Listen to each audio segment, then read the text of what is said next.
all set. Okay. We're good? Yep. So call this meeting to order. First order is pledge allegiance. I pledge allegiance to the flag of the United States of America and to the republic for which it stands, one nation, under God, indivisible, with liberty and justice for all. The only thing on the agenda tonight is public hearing for the questions for the ballot. So I'm going to make a motion to go into public hearing. So moved. Is there a second? Second. Any discussion? Hearing none? All those in favor? We're a little behind. Okay. So, Hello. We're all excited. We got the ballots from the state, Wow. which is good. So here they are. oh wow. We have the ballots from the state. So I'm just going to go over what you can expect just to let people sign on if they need it. You will be getting, hopefully on Monday, we will start mailing out ballots. We just got the state ballots. We spent the day stamping all the envelopes and all the fun things. So what you are going to get in that envelope when you get it, if you've requested a ballot, is the state ballot, which you can fill out. It's white. And you will also get a green ballot, which will be, I believe the green is the binding ballot for the town, and a yellow, which is the non-binding questions, the warrant for the town. So all of that you have to fill out, and then you put it in the return envelope. And you put it in there, you seal it, and you're going to sign on the yellow where it says voter signature. And there's 3 ways you can get it back to the town office. One way is to mail it. The second way is you can walk in to the office Monday through Friday, 9 to 5. And we are open only for election matters on Fridays, 9 to 5. So regular business hours, you can walk in. Any other time, 24/7. You know, you're headed to work and you realize it's been sitting in your car. You can drop it in the red box out front, which is to the right of the town office entrance. As far as security goes, it is secure. It is down deep into the concrete. Put in by Mark Gifford, I'm telling you, and oh my goodness. Oh, I can't think of his name. Forget who did it. It was Mark, and I was going to give him a shout out. And now, totally going out of my head. Anyway, secured, locked, so it's perfectly fine to leave it there. If it's a Sunday night at midnight, if it's a Saturday in the afternoon, just drop it there, and we will get it. So we're excited. We're at 1,089 ballots as of today, requests for absentee ballots. Our town clerk is here, Marcus Benna, our illustrious town clerk. He's taken over and he's been doing a phenomenal job processing all the electronic requests. I will also mention we've gotten a plethora of mail-in requests because every politician has felt the need to send absentee ballot requests. And every person who gets more than one sends us more than one. So there's been some duplication with that, and you are only going to get one ballot. It doesn't matter how many requests you send, you're only getting one ballot, and you can only return one ballot. So that's where we're at with that. But I just wanted to give everybody a little bit of a... Just a quick question. If you return it by mail, any idea how much the postage might be? 65 cents. 65. Okay. And it is there is a little card that's going to go in with this that gives you instructions, and it tells you the return postage is 65 cents. And I'm sending out I voted stickers with them. So you'll get a little I voted sticker with it because I think that we had a lot of complaints that when we were taking these in that, well, I'm not going to get my sticker. So apparently the sticker is very important to people, and it did not add any cost. The little sticker does not add any cost to the mailing of the absentee ballot. So there's one point that we should bring up. I saw a big article in the paper yesterday that went onto the internet saying you must remember to sign the back of the envelope. And of course, when you're all done with the questions and everything, you're sort of burnt out, you go, okay, seal it, I'm all set, put it on the post. Well, But and- you must sign it. or And they just will so you know, we invalidate. got guidance from the Secretary of State's office about how to rectify that situation, so. Yeah. And honestly, when people drop it off, we're always checking it, so, yeah, we're very good about that, On top of so. things. We actually are, and I do not have, I'm going to reiterate this, I have absolute total faith in our ability to vote absentee in Waldeboro. You know, we all know everybody. And that's the nice thing about a small town and a small office is, you know the people who are calling, you know the people who are coming in. We have a wonderful post office staff. What I would do is hand your ballot inside the post office, and that way, you know, we're checking the box at the post office 3 times a day once they start coming back in, because it takes 3 times a day. The box is full 3-4 times a day. So that's where we're at with that. So I just wanted to give everybody an overview of what we've been doing. So starting Monday, look for them. And there's a new thing at the state, and I put that also on the little instruction card. You will be able to track your ballot. So it will say on site, because when the ballot, when you get the request in, we put it right into the central voter system, which is the computer system. So right now, if you were to look up your ballot, it says accepted application. Once we send it out, we scan it, that it went out, and then you'll see that it was sent to you. And when we receive it, we scan it back in. And I've done that and know it works. Yeah, I did it too. So it does work. So I also put that information on how to look it up on that little information card. So if anybody has any questions, just call myself, call Marcus, call Tanya. We will be more than happy to help you and answer your questions. And that ends this portion of the advertisement and what we're doing. So just to be exciting, the purpose of this was to have our public hearing. We have 4 articles on our referendum binding warrant. And the first is a question: shall the town approve the refinancing at a lower rate of a portion of the town's outstanding lease purchase agreements in the approximate amount of $1,378,585, and approve a capital acquisition project in the amount of $274,000, consisting of a purchase of a new grader and including transaction costs and other expenses reasonably related to refunding the capital improvement project. So that's the first question. And this was something that was supported by both the Budget Committee and the Select Board. And essentially what it's going to do is take whatever we could refinance. There were items we could not refinance, as you are aware.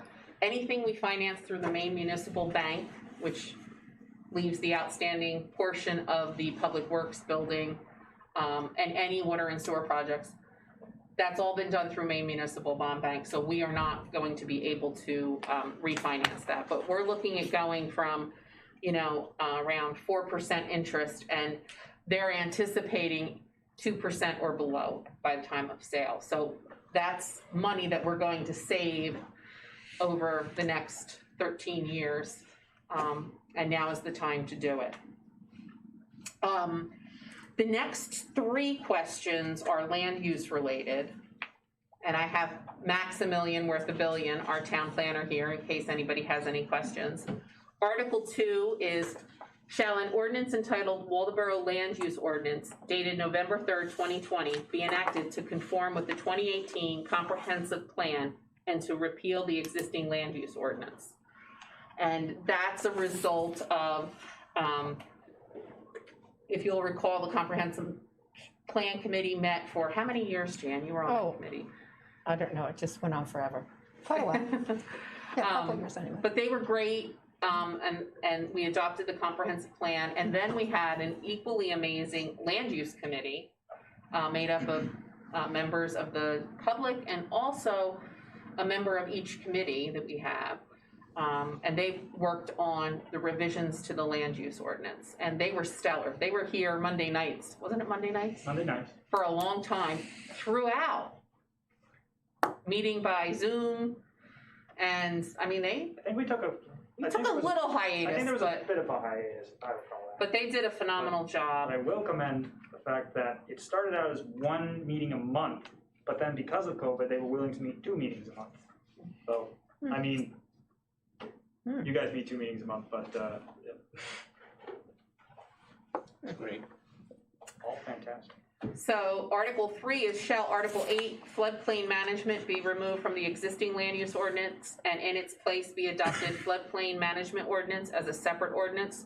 So that used to be in our land use ordinance. What the land use committee recommended and Max recommended was taking that out so that when the state makes changes, we don't have to amend our entire land use ordinance. So that makes perfect sense. And Article 4, shall the town revise the existing Waldoboro land use map to change the district for property located at map U4 lot 63, formerly 80 Gray School, from the village district to the historic village district. And I will turn that over to Max for his adequate explanation of that. We wanted to put it in on the National Register, and putting it in the historic village means we're giving it some extra standards for anyone who wants to develop it, whether they're tearing it down, building a new, or they're taking the building as is and building an addition. So it just makes sense, and it helps also take out some density requirements. So if there is a developer who does end up taking the school, they don't need the 80 Gray Field and Philbrook Ball Field next door for any density requirements for the amount of apartments they may choose. That's it. Okay. So that will be, those questions will appear on the green ballot that you received in the mail. And those are binding. No, these are, the green ballot is binding for the bond question and the land use question. So on to what will be your yellow ballot is the Town of Waldoboro referendum non-binding warrant. So, and the reason behind having these non-binding referendum questions is that we are expecting a historic turnout on the November 3rd election.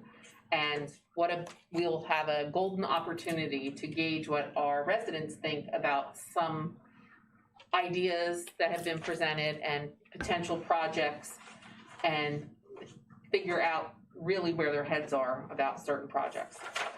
So the first question relates to the Sylvania property, and that is, are you in favor of the Town of Waldoboro accepting a gift of properties located at 405 and 467 Friendship Road, known as the Sylvania site and the Hofstas Homestead, which is under an environmental covenant by the Maine Department of Environmental Protection? So that's the first question. We also have, and I don't know how in depth, does anybody have any questions about that? On the Sylvania site? Yes. I read an article, not too recently, but a while ago, I'd say probably in the spring or summer. And it was, I don't know who it was by, it was in the newspaper. And it went on and on about the fact that the Sylvania site is supposedly untouchable because it's so polluted.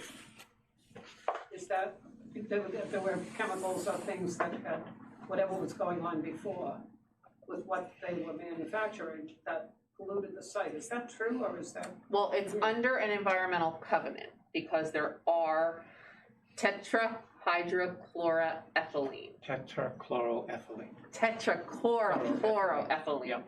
See, I always get that one Yeah, you got it confused. right a few times, too. I Way did. too many syllables. It is. Yeah. And it does exist on site. And what the DEP has done is placed an environmental covenant on that. And you cannot have a residence there. So either on the Hofstas home, correct, Max? Correct. It prevents us from having any type of housing there. But there are portions that there is a zone, and Max has a map in his office for anybody that wants to look at it. And it is on our website under election information. I did put, I believe, the environmental covenant up there. If I have not put it up there, I remember thinking I should, but I'm not sure if I did it. But if it isn't there, I'll make sure it's there by tomorrow. And that describes what you can and cannot do on the property, and there's also a map attached to that. I would say, well, just to give you a frame of reference, and Bob, you can correct me if I'm wrong, or Max, the pad site that existed, the concrete site, that is restricted, or very limited to what you could do there. And there is, I think, another small portion off of that square. But other than that, there are other opportunities for that property. But you cannot have housing there. And also on our website is the report from the Sylvania Task Force, which recommended the best and highest uses for the property. I will share with you, we had a meeting with the Sylvania Task Force recently, and a majority of the members were in favor of accepting the gift. Even though it is under an environmental covenant, there is strong support to do something with it. And from one of the interesting revelations for me, because this was a journey for me from when I was interviewed and this topic first came up and the task force first came to be till now, was my concern, one, about absolutely the health of the river. And I will say the Sylvania Task Force is a brain trust. They have some of the smartest people I've ever met in one place. Literally, we have geologists. You got a chemist? A chemist, correct. We have a wastewater engineer. Yep. I mean, we really do have quite a few individuals on there who have a lot of knowledge. And what they have done, along with our volunteer, Joe Guarnaccia, our volunteer environmental advisor, is explain that dilution is the solution if it were ever to reach the river. But aside from that is, right now the property is for sale.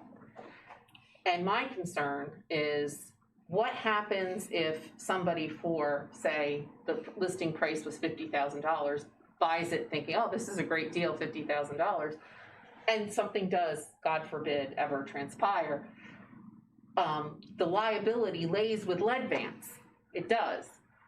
However, somebody who buys it as an investment who's not really familiar with all of this or has the resources that the town does, it could end up in our lap anyway. So the control of what happens on that property and how we work with Leadvance to ensure continuity of the environmental covenant and make sure things are done properly. I like the idea of the town being responsible for the stewardship of that property. Not so much, not the liability, because that rests with Leadvance, but the stewardship of that property. And I think if the public shows support for this, and I do know that it was brought up on Facebook a few weeks ago, somebody brought this up and it seemed to really resonate with people, that walking trails and things like that, I would foresee that the select board and the Sylvania Task Force would be open to hearing people's ideas about what they thought. And I don't think that there's any plan etched in stone about what it could be, but I imagine there will be community forums about what do you envision being there. Do people want it to be green space where there's walking trails and very passive recreation? There is the ability to develop it somewhat with other things, commercial ventures that might be something the town would want to explore, but that's something that we're going to have to discuss as a community, I believe, in forums that are coming up, and I think that was the intent of the select board, was to get a lot of public input. But first, we have the offer of the gift, and we have to decide how we're going to proceed with that, and that's where we're at. What does the Hofstad's homestead have to, what relation to that to what we're you just talked? Well, the Hofstas homestead is also owned by Lead Vance, Oh, so but that's not adjacent to this. it is adjacent, right to the Sylvania site. Oh, it is? It is. It's the gray house right next to Sylvania, Okay. The one the tree fell on? Friendship Street, right next to it. Oh, uh-huh.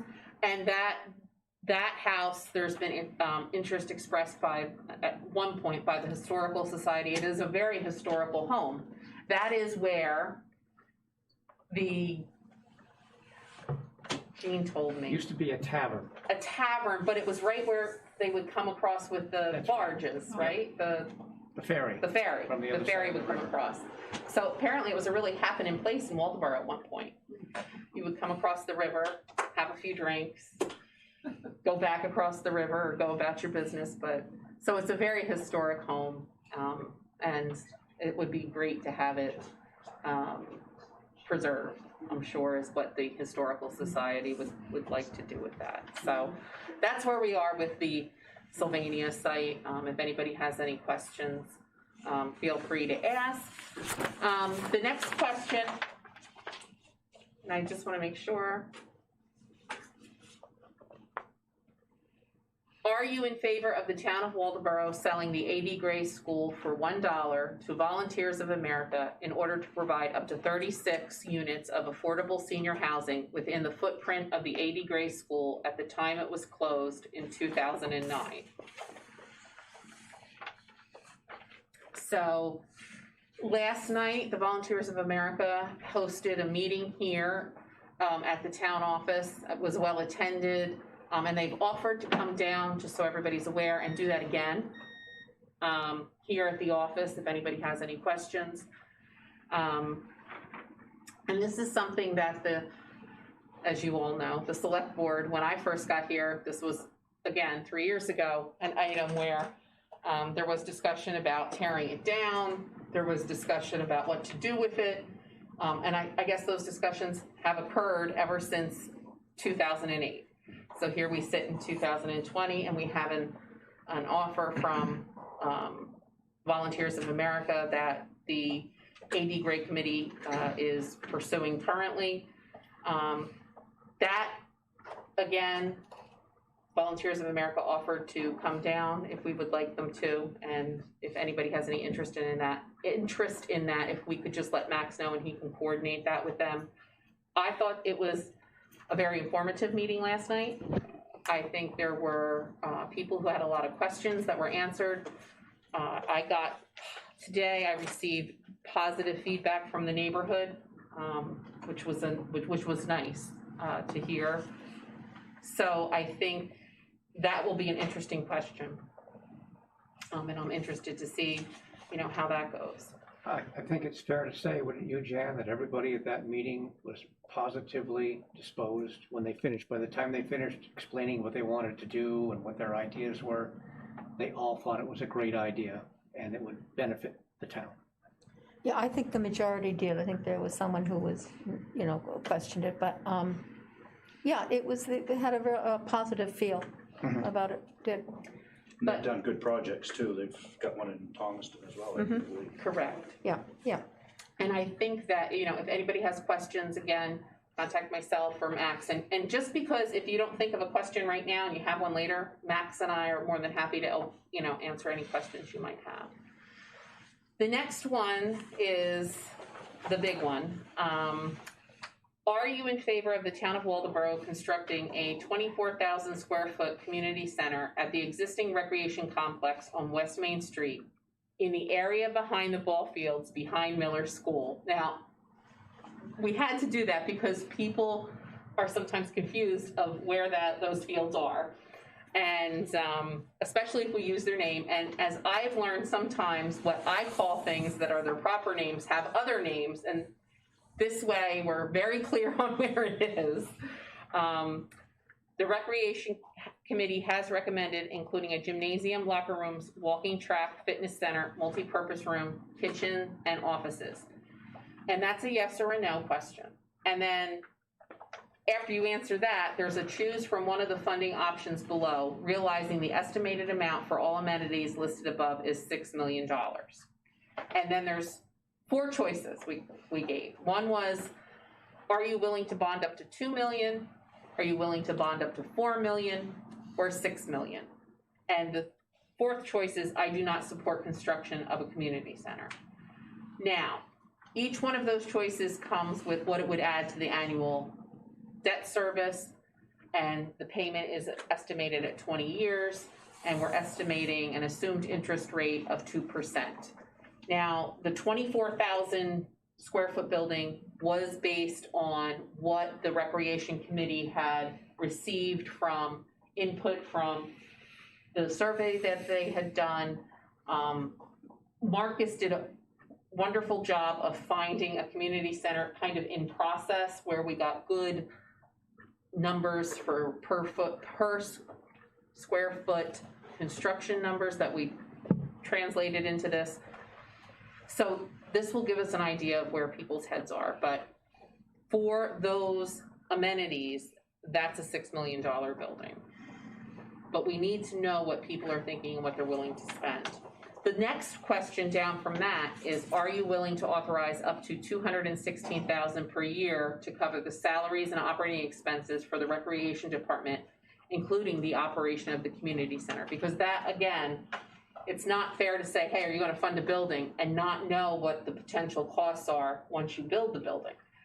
So we wanted to make sure that those costs were in there. And we did not get into what revenue could be generated from the building to offset that. We wanted to paint the picture as it existed without any revenue, because I'm not going to get into asking what would you be willing to pay, because you know, it's easy to say, yes, I'm willing to pay this, but in reality, would you? So again, these are things we would have discussions about in community forums and get input, but we need to know what that threshold is for people and what they are willing to contribute to build a community center.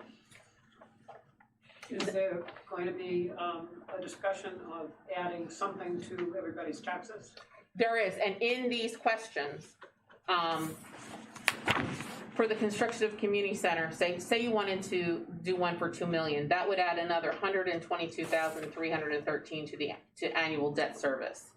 And if anybody's interested in how that would affect your taxes, I can do a calculation of what it would do for your house. And I was going to put the average household, but what happens is it varies so greatly in Waldeboro. I don't want to give anybody a false sense. So if you would like to know the impacts personally to your taxes.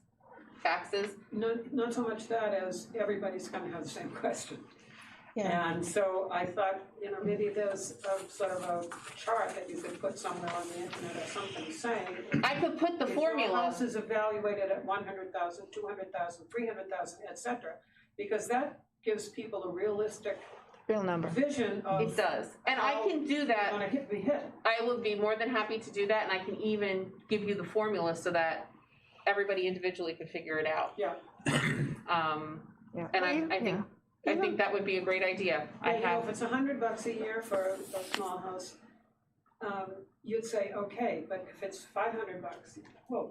Right. So I'm trying to say you can smooth the way for people to agree with this project if they had some concept of how it was going to affect them. Exactly. Some sort of number that was going to be roughly part of it. We We could. had, no, I ain't going to throw it out there, but Well, we did have numbers based on a 250,000, and then I got feedback that, well, you know, that's not realistic for a lot of people. So I said we could put that formula up, but I agree. I can give like a couple of different scenarios. Even per 100,000, like our Right. mill rate is, it's a certain percentage per 100,000. And then you can figure it out. If you have a $100,000 or a $500,000 house, you can figure it out. And part of the issue was not putting something like that in the question, because if it said this amount and then it was more, people get upset. So it's really something that you need to research, and I'll be more than happy to put it that. on the town site. And I actually might be able to figure out how to put it up in Excel so people could actually figure it out by putting the value of their house. Oh, in the bond. Ooh, let me see if I can do that. Our website does has a lot of ways that I can embed things in it, so I'll look at that, definitely. And anything like that, I will have up before Monday, before absentee ballot voting starts. So it might not be up tomorrow, but it'll be up at some point over the weekend. The next is, were there any questions, Matt? Nope. Okay. Are you in favor of the town of Waldeboro allowing Lincoln Health to construct a medical arts facility on town property? And we left that open-ended as to location because we did not want to, it would be on town property someplace, and we do have a catalog of town property that might be available to do those things. And this is the medical arts facility that we've talked about. It's kind of taken a back seat during COVID. Lincoln Health has a lot of things that they're doing in the midst of COVID-19. But we had been working and meeting quite regularly with them about some type of a shared facility at wherever we put a community center. So we felt that was a good thing to ask members of the community. Next deals with this building. Are you in favor of the town of Waldeboro? And it should say, are you in favor of the town of Waldeboro renovating, not to, so I have to change that, renovating the municipal town office to improve the public safety facilities and replace the current HVA system with a more efficient system? And then again, that's a yes or no question. And then you have choose from one of the following funding options. And we do $500,000, $750,000, $1 million. And then I do not support the renovation of the public safety facilities. And we split that question even further. I do not support the replacement of the HVAC system.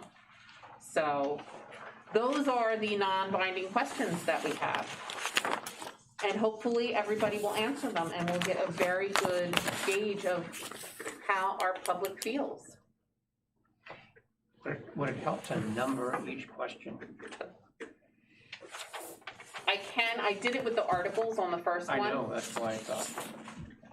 Not call it an article, because it's not. This is not a binding vote. It's technically, I found in reading that it would be a resolution, but I don't like the sound of that, because that sounds like. I can do you want just number one, or do you want question one? Question. Yeah, question one. Yeah. Now the question, say question 3 has the choose from. A, B, C, and D. So you want like question 1 and then, question 3 and then, well, A, B, C, D. Is that what you guys want? Or do you just want choose from one of the following? I don't want them to think they can't, I'd like them to choose just one. One. Okay, so number them 1, 2.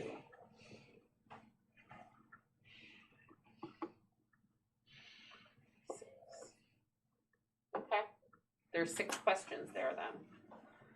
This is why we did not print them out. Right. Until tomorrow. So, and I just want to reiterate, the town office is open on Fridays in October for absentee ballot. They will not be available tomorrow, but absentee ballot requests and voter registration every Friday, 9 to 5. Julie, someone asked me, and I didn't know the answer. When will the absentee ballots actually be opened to be counted? So we have applied to the state. Well, we have said our intention is to start processing on Friday before the election. So I'll go through that process so that everybody understands what happens. We get 2 members, and it'll have to be 2 members because I'm anticipating a large return of ballots. We processed 968 at the last. 12 came back. 912. We processed most of them in one day, the Monday before the election during the primary, and that was a long day. Janet was there. it was a long day. So we have to have ballot clerks, so even equal number of each party. And then clerk, deputy clerk are there too. It will go quicker this time because we will be using both machines for the state ballot. That is why we did not pay for our binding or our non-binding questions. We're doing it on the copier, and we will hand count those after. But we are going to start essentially it says counting, but it's really scanning.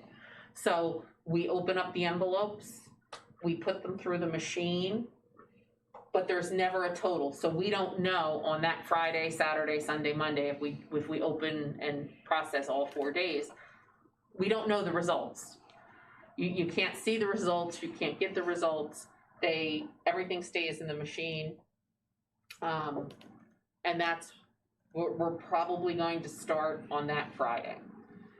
The nice thing is with 2 machines running the entire time and only 1 piece of paper having to go through, it should go fast. The problem that we had at the primary and what took so long was we had 1 state ballot, and then we had the question ballot, we had the school ballot, and then 4 pieces of paper for the town ballot. So that was a lot of opening, sorting out which was where, and putting them through single machines because we kept the town separate from the state. So we don't have to worry about that this time. And our machines were calibrated, checked out, the state sent somebody down, they're working in fine working order, and we're ready. So it should be exciting. A long-winded answer to your question. Yeah, but it's a good answer. But I think it makes people feel better because there is some confusion about, what it is. Also, the biggest question we've gotten, I think probably Marcus would agree, is what's the difference between absentee voting and mail-in voting? And in Maine, you have to request an absentee ballot. You have to request it. We don't automatically send you one. So if you want an absentee ballot, you either have to go on to the Secretary of State's website and request it electronically, submit a written request to our office, or call the town office and request it by phone. The state doesn't mail out ballots to everybody like some states do. No, that's We don't. totally different. Yeah. We are a request-only absentee ballot, so you have to request it. Cool. Does anybody else get any questions? Is there any on the internet, Max? Nope. Nope. We even got watchers? 4. Yeah, 4. Oh, cool. Well, I'm 1. Oh. So we really might Probably only Bob's have 2. 3. So, I guess we're all set. Obviously, Ruben didn't chime in because he would normally have said hello. Yeah, Ruben's not watching tonight? Ruben's not watching? What's with I that? know, that's surprising. And one is Alex, I'm sure. Yeah, Alex is definitely on there. Alex is definitely here. Hello, Alex. I guess we are all set. We are all set. Somebody want to make a motion? Move to adjourn. Second. Any discussion? Hearing none. All those in favor?